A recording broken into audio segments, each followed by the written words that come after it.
So a few weeks ago, I asked you guys to submit to me the house rules that you use when you play your D&D 5e games. Now, about 250 of you replied, so I thought it might be fun to go through some of them and tier rank them based on whether or not I'd use them in my games. So the categories we're going to be using are the following. We have Sage Advice at the top, which honestly I think if it's just a really banging rule and I'm just going to steal it right now, or maybe I've already stolen it, and I definitely use it in my games, it's going to go in Sage Advice. Next category is Tasha Would Approve, and these are the ones for rules that I think are really good, really strong. Maybe there's a lot of good logic and good sense to it, but maybe they just need a little bit of refinement or tweaking, or I'm just a bit unsure about. Next up is Feels Like UA. These are ideas that are probably pretty good, but maybe just a little bit wonky or a little bit weird. I don't really think that they'd fit a lot of games, especially my own, but I like the kind of the general idea where it's trending. Next is Jeremy Crawford has entered the chat, and these are for some of the rules that are maybe a bit more questionable. Like there's definitely a good logic, maybe there's something consistent happening with it, but it's probably just not the best rule for a lot of people.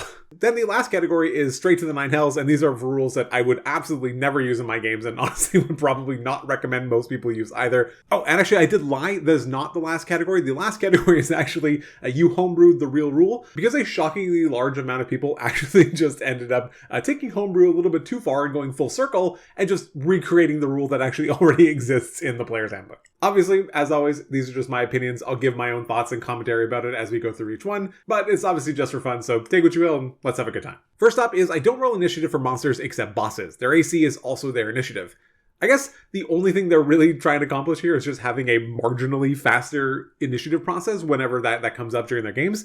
Which is a bit, I guess, kind of stands out as a bit strange to me because I've never really experienced initiative being such like a drag and such a slow part of the game. It maybe takes like 30 seconds to a minute. I don't think I've ever had an initiative take longer than that. Maybe a minute and a half if like no one was paying attention at the exact moment. So I don't really get like what the advantage of this is. Probably the biggest disadvantage is that this is going to lead to some really disproportionate clustering of a lot of monsters. I remember going through some of the monster stats or some of the data analysis stuff that I've done, and I know like AC for the vast majority of the monsters in the 2024 rules, the vast majority, like over 2/3, have an armor class between 14 and 19. So that is significant. That is a very tight band that most monsters are going to be hitting most of the time. So that just feels kind of like a bit odd. And then when you raise it slightly to like even 15 to 19, it's still over half. So this is a really, really tight, narrow band where the majority of monsters are going to be going. And then they also get the advantage of it being super, super consistent for them. But then when the actual boss rocks up, it's inconsistent because now you're rolling. So I don't really get what the purpose of this rule is other than the fact that they're just going to have a slightly faster initiative in most scenarios, except when it's a boss and then they decide to roll it out anyway. So I don't really get it. I don't really see what the benefit here is. It's going to become pretty consistent and pretty predictable most of the time, which to me makes it a little bit less enjoyable. I kind of like having the variance in it. So for me, this is probably going to be a Straight to the Nine Hells. So starting off strong. The next one is actually a rule that is very, very commonly cited. As being brought back from 0 hit points inflicts an exhaustion level each time that you do it. Obviously, the context here is the whole death yo-yo thing where everyone says a million times, you know, there's no difference between being at 100 hit points or being at 1 hit point because you're equally as effective. So the goal here is they want to kind of discourage people playing in a way that is reckless, that makes them just not really care if they're going down to 1 hit point because they can just be brought back up with simple spells or any kind of easy access healing and then just keep going up and down and up and down. They're trying to kind of avoid the whole death yo-yo thing. So in that sense, like, I get it. But the problem is that it also disadvantages people who aren't being reckless. Like it just anyone who just happens to die, which is a lot easier now in the 2024 rules since a lot of monsters are pretty devastating with hits even at lower levels, and especially with so many of the like the on hit no saves that I've talked about in past videos. That can be pretty crippling in a lot of situations. So I'm not really sure that this rule like needs to exist anymore. It's something that I have experimented with, and obviously the rules for exhaustion have changed pretty significantly in 2024 as well, or 5.5e, sorry. Since now you get a -2 to a d20 test per level of exhaustion and -5 movement speed, that's still pretty significant. And obviously at level 6 levels you die. So you're talking being able to pretty consistently and easily bring people down to like -4, -6 on any check, having significant reductions in their move speed, which can be absolutely crippling. It's just a slow death sentence at that point, especially if you have no additional ways to remove exhaustion. You're just relying on people using long rest to get rid of it, or maybe everyone's a ranger and they can get rid of it on a short rest. But like, this is tough. In a certain type of game that you want it to be really gritty, I can get it. It can be really, really tough to do it, but I feel like it's something that just begets itself, where like once you've started down this road of exhaustion, it becomes increasingly easy to end up down this road of exhaustion, especially since death saving throws will also be impacted by your exhaustion since they are just D20 tests. So I'm not going to put this in the 9 hells because I do think, well, I would never use it anymore. I do think that like there's probably a realm where in a certain type of game where it can make sense. So I'm going to probably say Jeremy Crawford's answer to the chat. It's a bit questionable, but I think that there is something here depending on your game type. Next one is that potions are a roll if you use them as a bonus action, but you get the maximum if you take it as a full action. I'll just say it right now. I actually do use this rule in my games. We've been using it for a very, very long time, like many years at this point. And honestly, I really like it. The main thing that I like about it is that you don't actually lose anything. Obviously in 5.5, the rule now for potions is taking them is a bonus action, no longer as an action like it used to be in 2014. So it is just a straight bonus action anyway. So you're not losing anything. You're not even changing anything. You're just adding an additional option for players to potentially be able to take advantage of. So if they do take it as a full action, they can do that during combat, sacrifice their turn for a bigger guaranteed chunk of healing, which I have had players do. It's not every single time, but it does happen. And if they're taking it outside of combat, sure, they can get the full thing. I don't really care. There's plenty of ways where you can easily heal outside of combat too. That's not really a big deal to me. So for me, I really like this rule. I think it's not throwing the balance off of really anything. It's just adding an additional way to utilize something in a slightly different way. So for me, this is sage advice. I think this is great. I think I already use it, like I said, and I think pretty much anyone could easily slot this and put this into the game without really any other major changes. The next one says, I've never used encumbrance or spell components in my life. We'll talk about the first one, encumbrance. This is a really challenging one. I have a whole video talking about encumbrance. I think it is a very strange system. I totally get why it exists. The way that we do it at my table is actually kind of what we ended up finding out is sort of the way that 4E does it, which is like, if you can hold it, you can probably hold it. It's mostly vibes based, but like if someone's trying to just carry 17 stoves, they'll be like, no, you can't carry 17 stoves. And if they're trying to just pick something up that is just ludicrous or would be completely unmanageable, they usually ask, so like, would I realistically be able to pick up 7,000 pieces of gold? And the answer is probably no. So because I have fortunately very compliant players that are willing to have those kinds of discussions and engage in that way, it's very simple for us. So we don't really deal with encumbrance in like a very nitty-gritty kind of way, but I do get why a lot of people do. Spell components, very different. I mean, I think me, like a lot of people, we play it pretty fast and loose. If you have your focus, you're kind of good to go. Obviously, we do still utilize if the spell components have a gold cost associated with it, you do need to have it, and you are going to lose your component if it is consumed, obviously. So we do use those like correctly. Definitely not strictly correctly in the sense of the whole like one hand free rules and all that kind of stuff with shields and swords. It gets ludicrously complicated. So we probably play it a bit more fast and loose. I can definitely see it being totally fine to just honestly probably ignore it. Maybe there's a video in there somewhere, how much that would impact the actual game to just kind of completely ignore spell components. That said, I think a lot of people do that anyway. I think this is probably like somewhere in the, it feels like UA. It's kind of right in the middle of the road. I think a lot of people can ignore encumbrance and it's not going to really change your life. And you can probably ignore spell components and it's not really going to change your life. Spellcasting is already really powerful. It's going to be slightly more if you just kind of completely ignore it. I do think that some of the more powerful spells should probably be restricted by consumed components, so I have no issue with that existing, but I can see this kind of being a totally fine rule for a lot of people to just do. Next up says that enemies of the same type are grouped for initiative to speed up combat. Congratulations, you homebrewed the real rule. So in case you aren't aware, 100% this is just straight up what the rule is in the Player's Handbook, both 2014 and 2024. Whenever enemies of the same type are rolled, they just go at the same time. That's exactly what the rule is. Some people do like actually individually split them up and will make their each individual creature. So if you have like 7 skeletons, they'll roll 7 skeleton initiatives. That just feels like a lot to kind of manage. It's going to take forever. I don't do that. I don't really get it. So for me, yeah, if you're of the same type, you just go at the same time. It just makes things a lot smoother and easier to kind of manage, and people kind of know what to expect. So yeah, there's not really a ranking. I mean, have the special category. This is just going in, you homebrew the real rule. The next one says that I'm thinking of making the stunned and incapacitated effects only last until the start of the player's turn, so they still get debuffed, but don't lose their turns. On one hand, I do kind of get this. I did have a video where I talked about it. This was specifically really in the 2014 rules, where stunned is a pretty debilitating effect. It has changed in 2024, so it's not quite as bad as it was before, but it was a pretty debilitating effect. and there was almost no way to get rid of the condition before. I have a whole video about this. I think Chris also talked about it as well. There's almost no way to get rid of it, which in a weird way almost made it actually worse than being paralyzed, even though the paralyzed condition has the additional rider of any successful melee attack is also a crit. So the fact that it was almost impossible to get rid of made it really, really debilitating. So I kind of get where this is coming from. And the idea of a player's turn coming around just being like, cool, you don't get to do anything. It does suck. But it also, when used appropriately, can actually really feed a narrative and really make the moment feel a lot more intense when they don't get to do anything, potentially, except get to save. As for this specifically, just making it end at the start of their turn, wouldn't really go down that road. To me, that's like, so the only time it's going to be relevant is during off turn, so they can't take a single reaction. Like, that doesn't feel significant enough for a lot of monsters that were kind of balanced around being able to inflict these conditions. And now it just doesn't really do anything.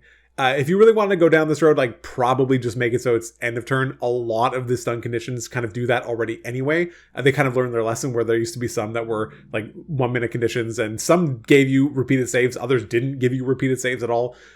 So I can kind of get where they're coming from. I understand wanting to kind of alleviate the, like, you just lose your turn syndrome. I get that, but I think this kind of also just completely strips out a lot of the intensity and the potential lethality that a condition like that is supposed to be able to generate. So for me, I'd probably put this in Jeremy Crawford has entered the chat. I think there's something here. I just don't think it's quite there yet. Next up is another initiative one. I guess a lot of people don't like initiative. So it says not rolling enemy initiative. They always go at count 10 if it's one normal enemy or a group of the same enemies. For multiple groups of enemies, they go by multiples of 5s, with the most narratively appropriately one going first. So like a lair at 20, Strata 15, Brides at 10, Vampire Spawn at 5. Kind of like before, I don't really have much of an issue with the way that initiative works.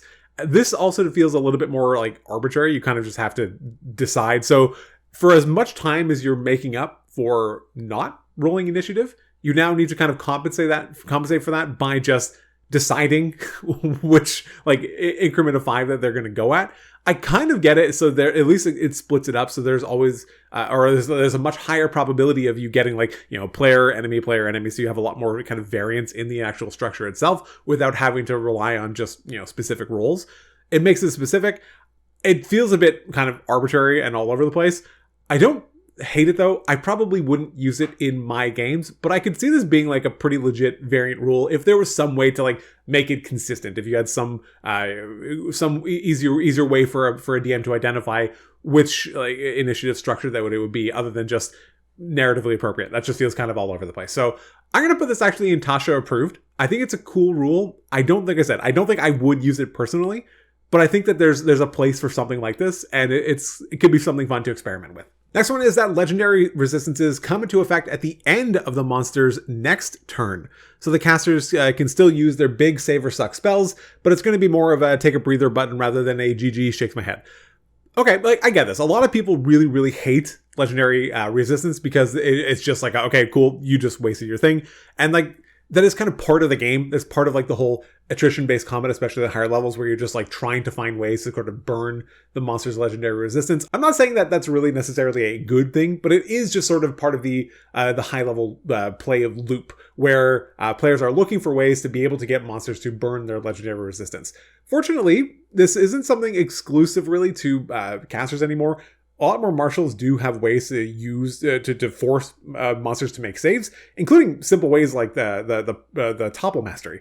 A lot of big creatures don't want to be prone, so being able to kind of force a save and actually having them burn a legendary resistance on just falling prone can actually be pretty significant. Whether they actually do it or not and actually utilize the legendary resistance just on that, I mean, I don't know, maybe not. It's going to depend on the circumstance of any game. But the point is that there are a lot more ways for pretty much anyone to be able to force saves on a ton of monsters now. As for this one, I'm not really sure. I obviously get what they're going for. They want you to still be able to use your big spell, have it have some kind of an impact, but also not completely detract from the fact that this is some kind of legendary beast that has the way to just kind of say no and shrug off these effects. So I get it. The thing is that it is also going to be super inconsistent and is going to kind of reward one specific type of spell or one specific type of play over pretty much anything else, which I think kind of detracts from the quality of the rule. So what I mean by that is that if there's like a massive damage spell, it's just going to work every single time. Like, you're not just going to go back at the end of the monster's next turn and just give them back their hit points. You're obviously not going to do that. So this definitely just incentivizes you to want to use just damage spells over anything else, because legendary resistance will functionally no longer work for those types of spells. The other thing that it gets a little bit weird is, incidentally, if it affects like prone. So if someone uses Tasha's Hideous Laughter, which knocks the creature prone, at the end of it, at the end of their next turn, when they can just shrug off the effect, do they also just get to stand up right away? That's not typically how that kind of thing would work, but is this how it works now with this? So it makes it a little bit inconsistent with the way that the different spells would interact with it, and it definitely just rewards damage spells over anything else. So for that reason, I'm probably going to put this in like a feels like UA. I get what they're kind of going for. It's a cool idea. I just think it's a bit half-baked. The next one is that we get our DM to roll our death saves. You never know if it's a success or failure, or even a crit fail. This, I will say right now, again, just to be clear, is actually a rule that I use at my table and we have been using for many years at this point. I don't really think that it's a rule for everyone and for every single table, though. For us, it does just add a little bit of excitement, a little bit of intensity to the moment when someone does go down and you don't know what the result of their saving throw is. It makes people more inclined to want to actually alter the plans for their turn and go after the person, which sometimes could be a waste depending on what the rolls ended up being, despite the fact that you don't know it. And that's kind of what makes it fun and interesting for us. I don't think that it's necessarily something for everyone. Some people don't like hidden information. They want to be able to know and make tactical decisions based on what's kind of happening. For us, it's more interesting. So for that reason, I'm not going to put it in Sage Advice, but I will put it in Tasha Approved. Again, despite the fact that this is a rule that I've used for many years and honestly probably wouldn't go away from at this point. But I just don't think it's really for everyone. But I think it's a really fun option. And if you haven't tried it and are okay with the idea of just having a little bit of concealed information, it's really, really fun. Next up is hilariously actually another initiative variant. It says teams go all at once. I don't keep track of whose turn it is after whose. Players can coordinate with their teammates for combats and no one is sitting around waiting for their turn since it's their turn half the time, but enemies can also do the same. I guess just like as an aside, I think it's no matter whether you're doing this or not, it's technically always, as long as you're considering it's your side's turn, it's always your side's turn half the time. I don't think that really matters to the purpose of this, so we're not really going to talk about that. But actually also this is just a real rule. This is the side initiative rule that has existed in the Dungeon Master's Guide since 2014. It's pretty much exactly this. I actually don't think that it's any different than this at all. So essentially just the way that it works is that you still roll and a d20, whoever just wins gets to go first, whether it's your side or the enemy side, and either side can kind of go at any time they want without any sort of specific order. So you can coordinate with your allies. If you have a plan of things that you want to do, you can just go ahead and do it. And then once everyone on one side is gone, it flips over to the enemy side, but then they can do the same thing. They can also coordinate, and so they can use actions and bonus actions in ways that will make their turn either more effective or more potent or do whatever kind of things that they want to do. If you've been around the channel for a while, you also know that I've spent a lot of time playing Daggerheart. This is not like dissimilar to the initiative rule in Daggerheart, which is essentially that there is no initiative. Every player can go whenever they want. But the key difference there is that the GM gets an interrupt. So depending on whether players are failing rolls or whether they're rolling with fear, or if the GM opts to just spend some of their fear resource, they can interrupt the players at any point where they want, and then they get to go. This isn't that fluid in that sense, or it's not as fluid in that sense, because there is still like a rigid back and forth structure. It's just between entire sides. The big thing that I love about those types of initiative, what I really, really, really love about the Daggerheart initiative, is that support players are like so benefited by it, because you don't have to just wait and hope like, okay, I'm going to do this thing. I'm going to do this thing. I need to wait for it to get to my turn. And then it gets to your turn and that thing doesn't matter anymore. But when you're a support player in Daggerheart, you can pretty much always make the thing that you want to make happen because you can just get to go whenever you want. So for this, there is a good element of that with the side initiative, but because it's still just really back and forth in terms of entire sides, it does result in the combats being very, very swingy, because your entire team gets to go before the enemy gets to do anything, or same can go, the entire enemy's turn can go before you get to go. That can make combat incredibly swingy.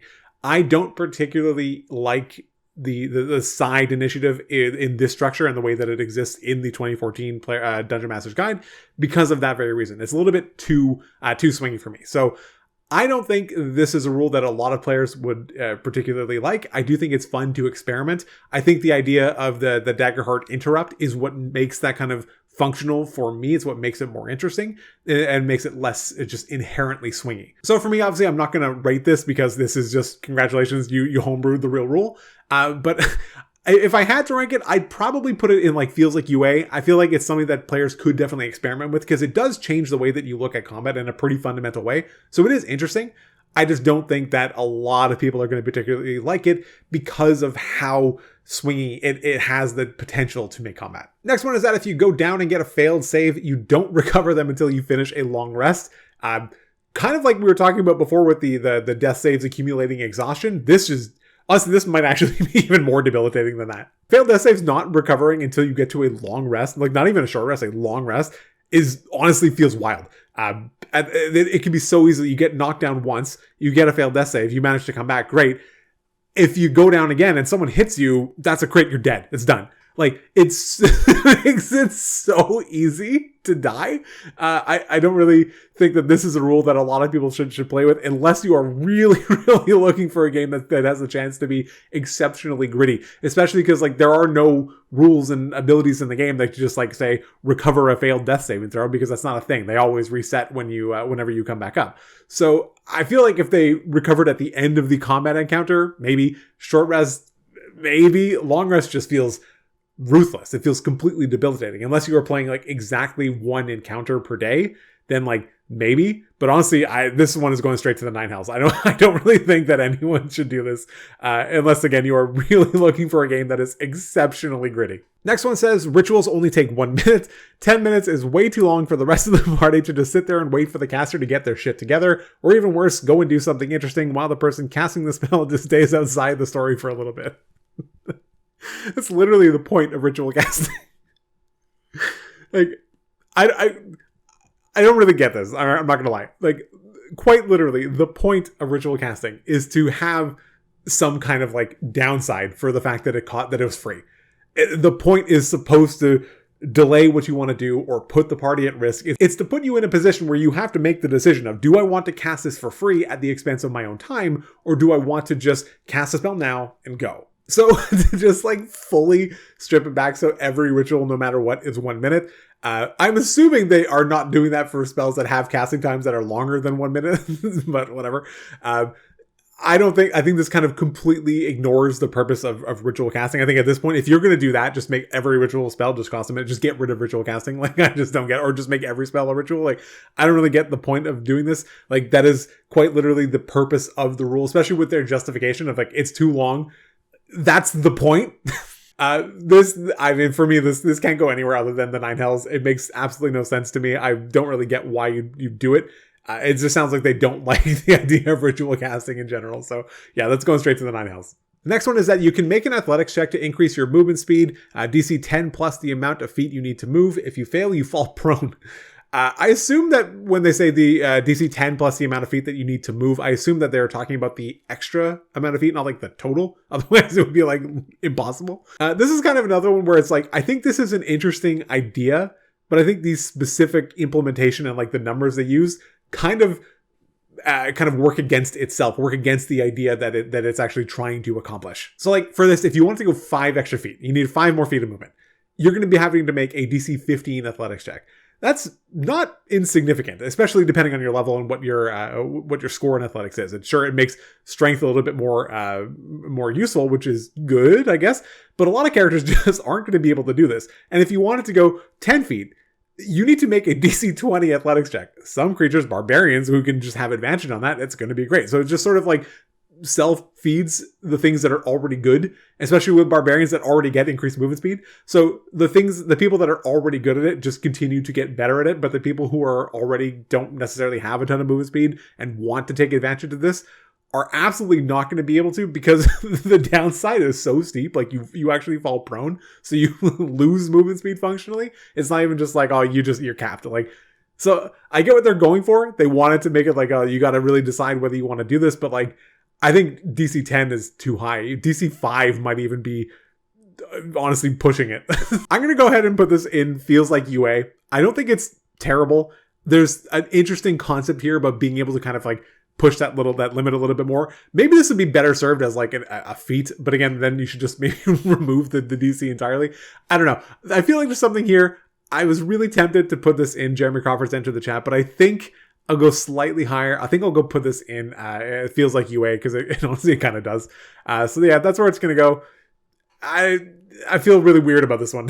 Next one is Critical Initiative, another initiative variant. If a natural 20 is rolled on the initiative roll, a player can choose where they stand in the initiative. For example, if a Solar rolls a 39, but a player with their -1 rolls a natural 20, they can still get to decide to go first. So, fun fact, I saw this one come in like a month ago whenever this was posted, and I actually started using it after seeing this one, and legitimately, we really, really like it so far. Now, obviously, it has not been that long. We've only been doing it for maybe 3 or 4 sessions. We've had a few combat encounters. And surprisingly, I think 2 or 3 times, players have rolled a natural 20 on initiative. I really like that it just gives a benefit to people rolling a nat 20 on initiative, because before there was nothing. You just kind of felt like you wasted your crit, which is what kind of happened all the time. Anytime anyone rolled a nat 20 initiative, they just felt bad about it. So this does feel a little bit rewarding in that sense. You just get to decide anywhere you want to go. And in most situations, yeah, people are probably going to pick to go first, but it hasn't even happened that way for us every single time. Sometimes a player has opted to go slightly before or after another player in the initiative order because they had something that they wanted to coordinate a little bit better with them. So this is a really fun idea. I'm actually just going to go ahead and put this in Sage Advice for right now. This is a tentative ranking, like I said, just because I'm only very, very freshly started using it. But I'm going to go ahead and put this in Sage Advice. I think it's really fun. It's working really well for us so far, but maybe I'll report back in the future if everything goes terribly wrong. Next one says, a natural 20 is always a success. What is the point of me telling you to roll if it was impossible? I just tell you no. You're so close. That's the point. If it's not possible, you just say no. That is like one of the core things that you have to do as a GM. Part of your role is to decide, or to adjudicate rather, I guess, just when a roll is or isn't appropriate. If something that someone wants to do is just not possible, you just tell them no, you can't roll. If someone wants to jump to the moon, you don't say, sure, go ahead and make an athletics check. You just say you can't jump to the moon, because it just doesn't really make any sense. People use like the constant example all the time of, you go up to the king and you say, you're going to bow down to me and make me the king. If they happen to roll their 5% chance to get a crit, now you're the king. So yeah, no, if it's impossible, you just say no. You don't give them the roll. So obviously for me, this is just going to go straight to the 9 hells.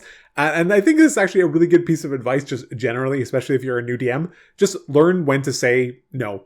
Also, incidentally, at my tables, we'll also kind of go the other way. It's not just about saying no, but also it's about just saying yes. I'm not going to make them do a roll to learn something really basic or obvious that they can clearly see, or that they would just intuitively know. Sometimes we'll connect it to like their backstory or their class or something that they might know already, so they can have that. But if the monster or the NPC that they're interacting with is not being shady or suspicious in any way, I'll just say like, no, you can tell that they're being straight up, or that this is what you can literally see in front of you.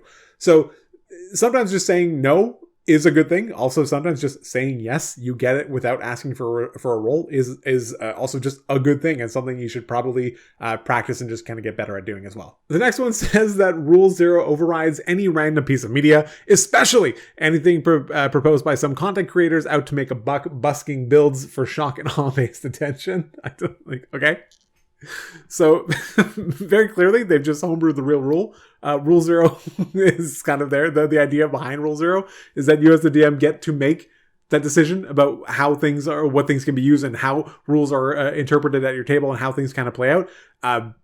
So that would obviously work with any different random piece of content that someone finds online. If you don't like the way that, they specifically mentioned the coffee lock build, if you don't like the way that works, you can just say, hey, we're not going to be doing that kind of thing at my table. It doesn't really make any sense. So, I mean, yeah, this is just the real rule. This isn't a house rule at all. So, I mean, yeah, congrats. You homebrewed the real rule. The next one is that if you can do it as a bonus action, you can do it as an action. So if you want to cast Hex with your action, go ahead. This is something that has come up quite a few times. I've seen a lot of people talk about this before. Based on the notion that a bonus action is supposed to be faster than an action. It was described that way in the player's handbook back in 2014. I don't know if they carried that specific language over in 2024. I don't remember just offhand. So I do kind of get it. In my head, I kind of just more rationalize it as they're just sort of different sets of skills that you can do different things with this time allotment. The reason I don't love this as a rule is because it does have massive implications for all of just action economy in the entire game. It sort of just completely upends the way that a lot of things were built inside the game. Now, in 2024, we've seen a ton of things that used to be actions be moved to being bonus actions. And that is both a kind of like a good and a bad thing. It gives certain classes more to do with their bonus action, but it also increases a lot of competition for that slot. So to me, it just adds to kind of like the decision making of that. It's like, what do I actually now want to do with this bonus action? Maybe something that I didn't ever really have much of a choice for before. Maybe it was nothing, or maybe I just always had the same thing to do every single time. So I do kind of get why people would want to just kind of move your to be able to use your bonus action kind of and your action almost interchangeably. This person is not saying interchangeably. They're not saying you can do your action as a bonus action, just bonus action as an action. But I don't really still think that that's a great idea, just again, because it fundamentally and completely upends the entire like basis of the action economy system in the game. So it can really have significant knock-on effects for so many things you might not even consider for the game. So for that reason, honestly, I'm probably going to have to banish this straight to the 9 hells. I think it's just such a far sweeping rule. It feels so simple and isolated. Just if you can do this with your bonus action, you can also do it with an action. But it can have so many significant impacts. It can unlock certain capabilities that just weren't possible before, both for monsters and for players. It can just have such far-reaching impacts that you might not even realize. And so for that reason, like I said, I'm going to have to banish it to the 9 hells.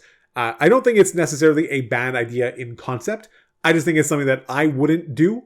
And I wouldn't really recommend a lot of people to do unless they were really, really confident in the way that they run their games or their capacity to maintain rules consistency kind of across all sorts of changes and are able to adjudicate tons of things in real time. The next one is that you can't cast healing spells with the Warcaster feat.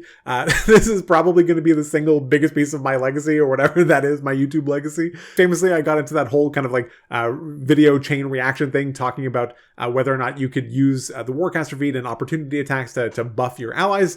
At some point, eventually, the designers did weigh in, saying that it actually is rules as written. It does work and that you can do it. But that it is probably something that you would want to discuss with your DM before you started doing it, because it is a little bit of a counterintuitive kind of interpretation, I guess. For me, honestly, I think it's fine. I allow it at my table. We haven't had any insane issues or any problems really come up as a result of it. It seems totally fine. I say this is Tasha approved. I don't really think a lot of people are going to encounter many problems with it, other than the fact that you just might not like it. So that's totally fine, which is why I'm probably not going to go ahead and just put it in sage advice. But I do honestly think this is Tasha approved. It's really not as big of a deal as you might think. The next one says that we let our paladin with high intelligence and low wisdom use their intelligence for all wisdom-based skills. The DM probably did this because they felt bad about the fact that the campaign usually requires wisdom-based skills. So high intelligence, low wisdom character could just feel worse to play. So yeah, I mean, congrats. You did just basically homebrew the real rule. There is a variant that exists in the Dungeon Master's Guide in 2014, where it does say that you can essentially use just any different ability to for different skill checks. This is a variance. It's not something that would happen every single time, but in theory, you could have a dexterity animal handling check as long as you can justify the way that you are trying to work with the animals. And I think this is actually something that is really interesting, and not a lot of people take advantage of this, using alternate abilities for these types of skill checks. Because if someone wants to make a dexterity animal handling check, they can just sort of describe the way that they're doing it by, approaching it, maybe, having the food or using different things to distract the attention of the animals or whatever. There's all different kinds of ways that you can use that for any different type of skill check. So like I said, yeah, this just is already a rule. So there's not really any place that I can drop it in. But it's also at the same time is something I would highly, highly recommend that people do. Not necessarily like the way that they're doing it, which is just for every single situation. But at the same time, honestly, this is something that I would highly recommend that people actually do start to try to incorporate more in their games, because it's really fun. Like even something like an intelligence acrobatics check. If you can, your player can justify, that they might be able to intuitively understand or be able to know exactly where to jump and where to hop, where to land, how to roll, how to move. If they can do that sort of through their own knowledge, they could potentially justify that as a check. I'm not saying you necessarily need to do that every single time, but as a DM, if your wizard wants to do something that requires acrobatics, you could justifiably offer them the opportunity to make an intelligence-based acrobatics check. So honestly, yeah, despite the fact that this is a real rule, I do think, again, that it's something that people should honestly probably try to do a little bit more. Next one says that we start with 3 feats at level 1, one for your class, one for your race, and one for your background. Humans get a 4th feat. This means not waiting to get your character's concept up and going right away. That's a lot. So I do kind of get it. Like, having done some build videos in the past before, I do definitely understand like wanting to be able to kind of get your thing just up and running and working. granting up to 4 feats straight away at level 1 is a lot. I don't know that that's necessarily a bad thing, but it will definitely skew the power dynamic in a pretty significant way. So if you're the DM for this table, you just really, really, really need to be aware of it, because players are going to be significantly more powerful straight out the gate at level 1. They're going to be able to execute on all kinds of different things. It doesn't say whether they're specifically origin or general feats. I'm assuming that they're probably including general feats in this, because most of those are the feats that allow you to get your build concept up and running, which honestly feels pretty wild, especially since a lot of those are gated behind being at least level 4 now. So I don't think I'd really recommend this for most people. This is probably going to be like feels like UA at best. But if you are going to do it, just you need to be really, really aware that this is going to dramatically shift the way that the sort of power that players have available to them, and is going to have a direct impact on the level of lethality and intensity that certain monsters are going to feel like they have. So you'll definitely need to adjust pretty significantly as a DM. And the last one here is that we have the DM roll insight checks for the players. First of all, I said the thing. Second of all, I don't really get why. I guess, like, in a sense, it's kind of like going back to the death save ones, where it creates a little bit of intrigue, a little bit of mystery. So if the player wants to make an insight check, you roll for them, and you can tell them just how they're responding and how they're reacting without them actually knowing what the roll, so they don't know if they succeeded or not. So I guess it just adds a little bit more to that mystery to the situation. For me, like, I think when you're sort of in more of those narrative or more of those social situations, I don't think it's as beneficial to be like in a situation where you're kind of like hiding information from players.